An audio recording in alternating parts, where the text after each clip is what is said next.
လုပ်နေတဲ့ပုဂ္ဂိုလ်တွေကမျက်လုံးတစ်ဖက်ပဲပွင့်ပါသေးတယ်တဲ့နော်တစ်ဖက်ပဲပွင့်သေးတန်ត្រာမျက်လုံးကတော့မပွင့်သေးဘူးအဲ့ဒီပုဂ္ဂိုလ်တို့ရဲ့နှလုံးသားထဲမှာနောက်မျက်လုံးတစ်ခုပွင့်ဖို့အတွက်ဘာအရေးကြီးတာလဲဆိုလို့ရှိရင်ကုသလကုသလိဓမ္မေကုသိုလ်နဲ့အကုသိုလ်ကိုခွဲခြားစိတ်ပြသိမြင်တတ်တဲ့အသိဉာဏ်တစ်ခုတို့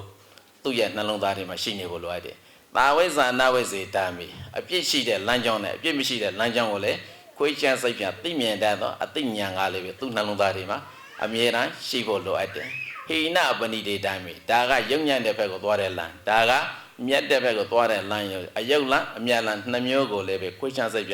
ြသိမြင်တတ်တဲ့အသိဉာဏ်နှလုံးသားထဲမှာရှိနေရမယ်နောက်တစ်ခုကကဏ္ဍပုဂ္ဂပရိပါကဓမ္မေဒါကမင်းညိတ်တဲ့တရားတွေဒါကဘာလဲဖြူစင်တန့်ရှင်းတဲ့တရားတွေလို့ညဉ့်ညံ့တဲ့တရားနဲ့ဘာလဲဖြူစင်တန့်ရှင်းတဲ့တရားအဲ့ဒီဓမ္မလမ်းကြောင်းနှစ်ခုကိုလေကွဲပြားစွာသိပြီးတော့မကောင်းတဲ့ညဉ့်ညံ့တဲ့ကဏ္ဍလမ်းကြောင်းတွေပါဝိဇ္ဇအပြည့်ရှိတဲ့လမ်းကြောင်းတွေအဲ့ဒီလိုမကောင်းတဲ့လမ်းကြောင်းမျိုးကိုမလျှောက်လှမ်းဘဲနဲ့ကောင်းတဲ့လမ်းကြောင်းကိုတစ်စိတ်မှလျှောက်လှမ်းမယ်ဆိုတဲ့ဆုံးဖြတ်ချက်ရှာမှတ်တော်သူဖြစ်ရမယ်အဲ့ဒီလိုပြစ္ဆုတ်ပံဘဝကြီးပွားကြောင်းတက်တက်တာမဟုတ်ပေနဲ့တန်ត្រာတစ်လျှောက်လုံးအတွက်ပါအကြောင်းနဲ့အကျိုးကုသိုလ်နဲ့အကုသိုလ်အပြည့်ရှိတာနဲ့မရှိဟိနနဲ့ပဏိတစတဲ့ဒီတရားတွေကိုပါခွဲခြားသိမြင်တတ်တဲ့ဉာဏ်မျက်စိရှိမှသာလျှင်အဲ့ဒီပုဂ္ဂိုလ်ဟာပါလေနှစ်ဖက်မြင်ပုဂ္ဂိုလ်ဘဝတစ်ခုမှာပြစ္ဆုတ်ပံဘဝတက်တက်နိုင်ငံကြီးပွားကြောင်းတက်တက်ကိုသာကြည့်ပြီးတော့တန်ត្រာကြီးပွားကြောင်းဓမ္မတွေကိုဘယ်လိုစောင့်ရှောက်ရမလဲဆိုတာမသိတဲ့လူဒန်းစားတွေကဘာဖြစ်တော့မျက်လုံးတစ်ဖက်ပဲပွင့်တယ်နှစ်ဖက်မပွင့်ဘူးဘုရားစွာဘုရားကမနုဿတဘာဝဒုံလဘဆင်းရဲထဲမှာပါဖို့အတွက်တဘဝစာကောင်းစားဖို့ကိုမကြည့်နဲ့တန်ត្រာအတွက်ပါကောင်းစားဖို့လမ်းကြောင်းကိုကြည့်ရမယ်တန်ត្រာအတွက်ကောင်းစားရဲ့လမ်းကြောင်းတွေကိုလည်းပဲဒီဓမ္မတွေကိုမြတ်စွာဘုရားဟောထားတယ်အဲ့ဒီဓမ္မတွေလောကကြီးထဲကမပြောက်ပြဲဖို့အတွက်ဘယ်သူမှတာဝန်ရှိတော့လူစင်ရဲ့ထဲမှာပါဝင်နေသောပုဂ္ဂိုလ်တိုင်းထဲမှာအလုံးတာဝန်ရှိနေကြတယ်တရားတွေကမြားရင်လည်းကြားပြီးဟုံသွားမှကြောက်ရတယ်ဥစဉ်ကဆွဲဆိုင်ရင်တုတ်တန်နေဇက်တို့တွေကအများကြီးလာအောင်မယ်နော်ခွင့်ပြုထားတာကလည်းနာယီဝက်ပဲရှိတယ်အခုကိုပဲနာယီဝက်ရှိနေပြီထင်တယ်နော်ဒီတော့အလုံးပြိဿတွေဥစဉ်ကျင့်ရှုပ်တော့မယ်နော်ပရမကောဒသမီဇက်တို့ကမြတ်စွာဘုရားတတိပေးထားတာကလူစင်ဝင်တဲ့ပုဂ္ဂိုလ်တိုင်းမှာမိမိတို့ရဲ့မွေးရက်ဇာတိဖြစ်တဲ့နိုင်ငံတွေမိမိတို့ရဲ့ဘာသာသာနာအဆုံးအမတွေမိမိတို့ရဲ့မိဘဘိုးဘွားကပဲဆင့်သက်ပြီးတော့လာတဲ့ယဉ်ကျေးမှုအမွေနှိုက်တွေနဲ့ပတ်သက်ပြီးတော့ကြာရောက်လာပြီးဘေးအန္တရာယ်ကိုတွေးပြီးတော့ကြောက်တတ်ရမယ်တဲ့ကြောက်ရုံနဲ့ပြီးပြီလားဆိုတော့မဟုတ်ဘူးရခေယနာဂရံပယံအဲ့ဒီဘေးတွေမကြရအောင်ကိုယ်မှာရှိသောကိုယ်ပိုင်သွေးဖြင့်ကြိုတင်ကာကွယ်စောင့်ရှောက်နိုင်သူဖြစ်ရမယ်အနာဂရပယတိတော့ဥပောလောကေအဝကတိအဲ့ဒီလိုဘေးတွေအချိန်မျိုးကြာရောက်နိုင်တယ်ဆိုတာကိုတတိပညာဖြင့်အမြဲတမ်းကြည့်ပြီးတော့ဥပောလောကေအဝကတိပြစ္ဆုတ်ပံဖြစ်ပေါ်နေတဲ့အရှင်နေနဲ့နောင်ဘယ်လိုကြာရောက်လာမည့်အရှင်တွေကိုလေမျက်ရှိမပြတ်ကြည့်ရမယ်ဒါတတိပိချက်တစ်ခုပြီးမ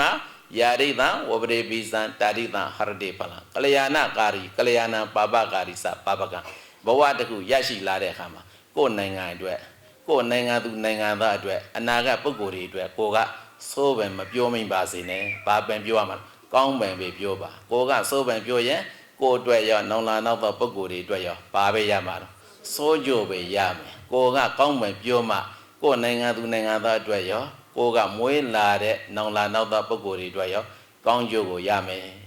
ကိုယ်နိုင်ငံပြန်ကြည့်ခိတ်အဆက်ဆက်စိုးပင်ပြောကြလို့ဒီနေ့အရှင်တိနလမထုံနိုင်သေးဘူးဒီကစားပြီးပြောရမကောင်းတဲ့ဘုရားဘက်ကို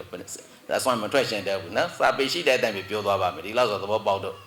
့ကဲအဲ့ဒီလိုပဲမြတ်စွာဘုရားကနော်လူဘဝကိုရရှိလာတဲ့ပုဂ္ဂိုလ်တိုင်းအရေးကြီးဆုံးကငါဘုရားကဒီမှန်ကန်သော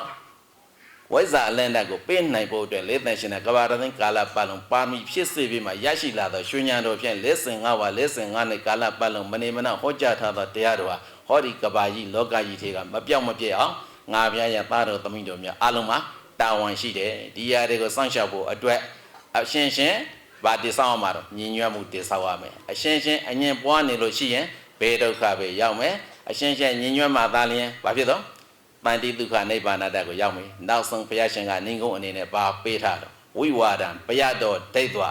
အဝိဝါဒင်စခေမတော်သမက်ကတခိလာဟောထဧသာဗုဒ္ဓနာသာသနီတဲ့ဘိက္ခဝေငါဤရှိတပရိသတ်၄ပါးအာလုံးသောတက္ကရာမပေါင်းသူတို့ကောင်းတို့ဝိဝါဒံအရှင်ရှင်တယောက်နဲ့တယောက်ညင်းခုံရှင်ခိုက်ရန်ဖြစ်နေရှင်ဆိုတဲ့သဘောတရားကိုဘယတော်ကြောက်ဖွယ်လိလိဘေအတိရလို့ဒိဋ္ဌဝပတ္တထဉာဏ်မျက်စိဖြင့်မြင်အောင်ကြည့်ကြပါအဝိဝါဒံတယောက်နဲ့တယောက်နိုင်ငံသူနိုင်ငံသောအရှင်ရှင် အငြင်းမပွားဝဲညီညွတ်ခြင်းဆိုတဲ့နိဗ္ဗာန်တာမဲ့ကြီးဒုက္ခမျိုးကိုသာလျင်ခေမတော်ပန္တိဒုက္ခနိဗ္ဗာန်တဲ့အစိတ်ချမ်းသာကြောင်းကြီးပွားကြောင်းလမ်းဆိုင်ပါပဲရလို့ဒိဋ္ဌဝပတ္တရာတတိပညာဖြင့်မှန်မှန်ကန်ကန်ရှုမြင်ကြစမ်းပါဒိဋ္ဌဝအဲ့လိုရှုမြင်ရုံမကပဲနဲ့တာမဲ့ကဟောထတယောက်နဲ့တယောက်နိုင်ငံသူနိုင်ငံသားအားလုံးကာယတာမဲ့ကြီးစိတ်ဓာတ်တာမဲ့ကြီးကိုဤ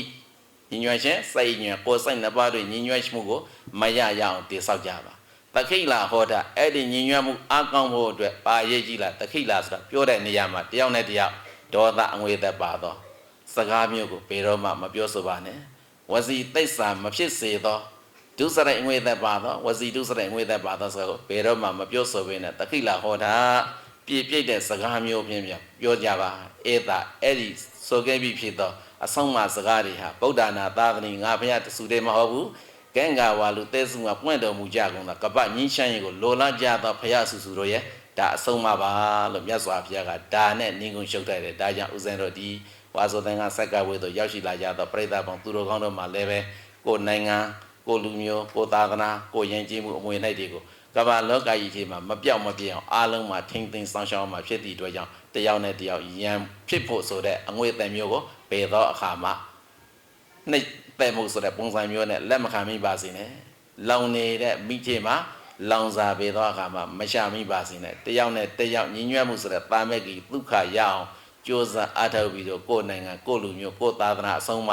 ယဉ်ကျေးမှုအမွေလိုက်တွေကိုထိမ့်သိမ်းစောင့်ရှောက်နေသောသူတို့ကောင်းများဖြစ်ကြပါစေကုန်သတည်း